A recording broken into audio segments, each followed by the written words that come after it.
Okay, we're going to look at some properties of logarithms, and these will come from properties of exponential functions as well as the definition of the logarithm. So for example, the log base b of 1 is equal to 0 is because b to the 0 equals 1. The log base b of b equals 1 because b to the 1 is b. Next, we have a very important property, which is that the logarithm of a product is equal to the sum of the logarithms of each of the pieces. So this is very handy if we have a big product that we need to simplify. For example, if we were looking at something like the log base 10 of 4.35 times 10 to the 17th, well, we can break this up as a sum of log base 10 of 4.35 plus the log base 10 of 10 to the 17th. Now we know log base 10 of 4.35 is going to be some decimal.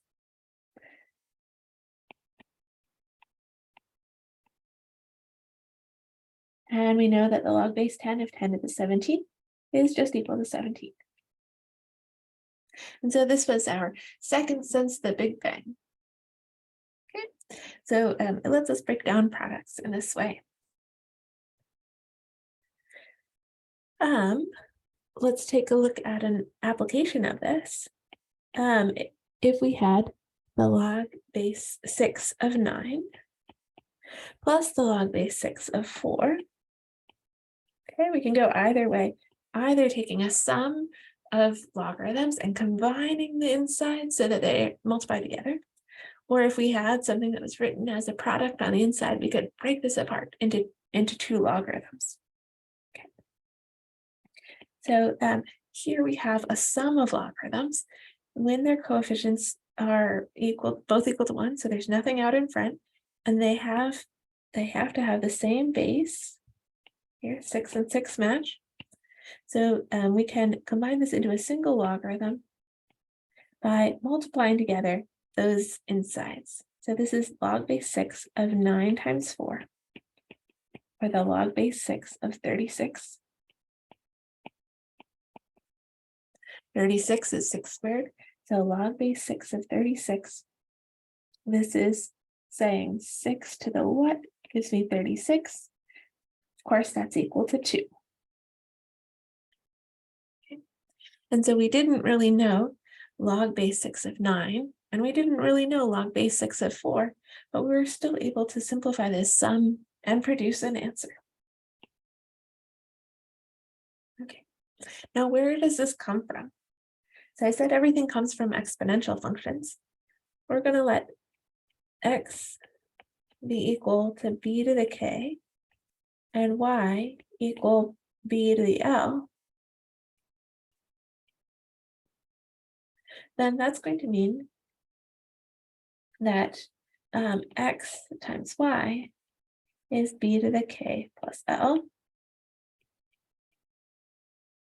Oops, b to the k times b to the l, which is b to the k plus l. Yeah. So that's our exponential property. So that means that the log base b of x times y is k plus l. And k was the log base b of x, and l was the log base b of y. Okay. In order for this to be true, this is only true if x and y are both greater than 0. Okay. So it doesn't make sense if for example, we had log base b of x not defined and log base b of y not defined. Okay, next property says that if we have the logarithm of a division, we can break this up as a difference of logarithms. Or we can go the other way. If we have two logarithms that are subtracted, we can combine them into a single logarithm just by dividing their insides. Okay, so let's take a quick look at this. So for example, if we took the log, this property is super useful. We use it in calculus when we have divisions with some frequency.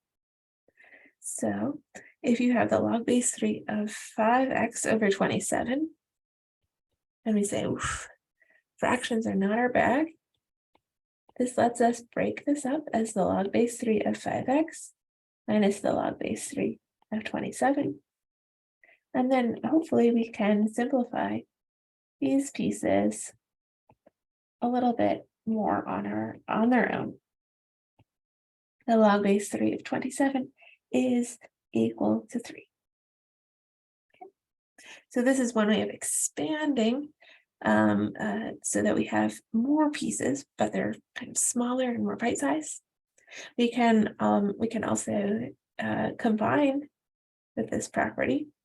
So for example, if we have the log base 10 of 50 minus the log base 10 of 5,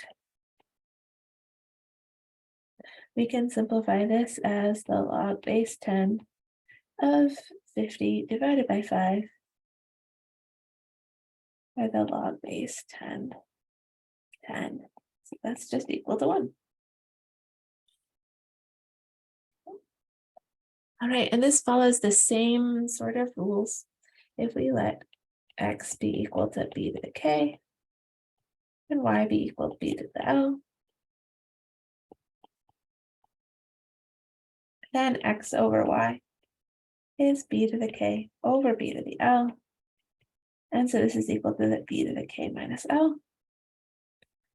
So the logarithm base b of x over y is just going to be k minus l, which was the log base b of the numerator minus the log base b of the denominator.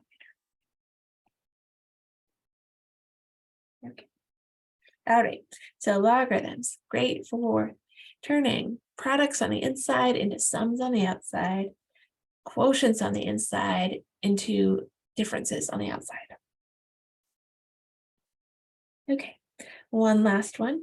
The log base b of x to the p is equal to p log base b of x. So if you have a power going on inside of your logarithm, this is the same thing as multiplying the outside by p. Okay, so this can be, tells us how to take numbers that are multiplying our logarithm and kind of deal with them so that we can apply our other rules. So for example, if we wanted to do 2 log base 3 of 6 minus the log base 3 of 4, we wanted to simplify this. Right now, we cannot combine these terms because this guy has a 2 in front, and in rule 13, the coefficients of both of these have to be equal to 1. Okay. So we have to remove this 2 by pulling it into the power. So this is log base 3 of 6 squared minus the log base 3 of 4. And now that we have coefficient of 1 in front of both of them, we are ready to combine this into a single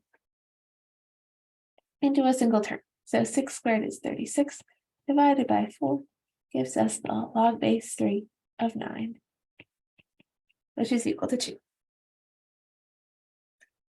Awesome.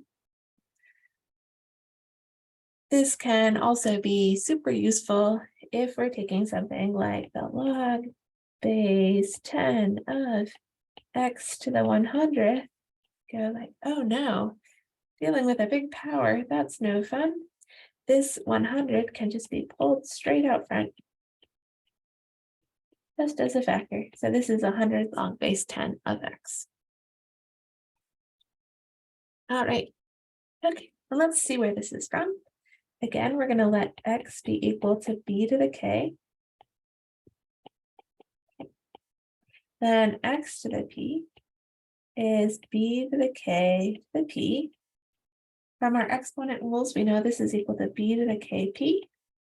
Okay, so that means that the log base b of x to the p is equal to k times p.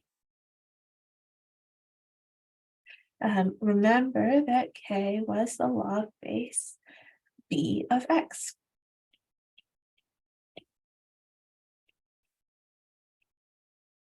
Okay, great. So that power inside comes out as a product. Great. So we're going to try this out. We're going to look at some more examples for some practice.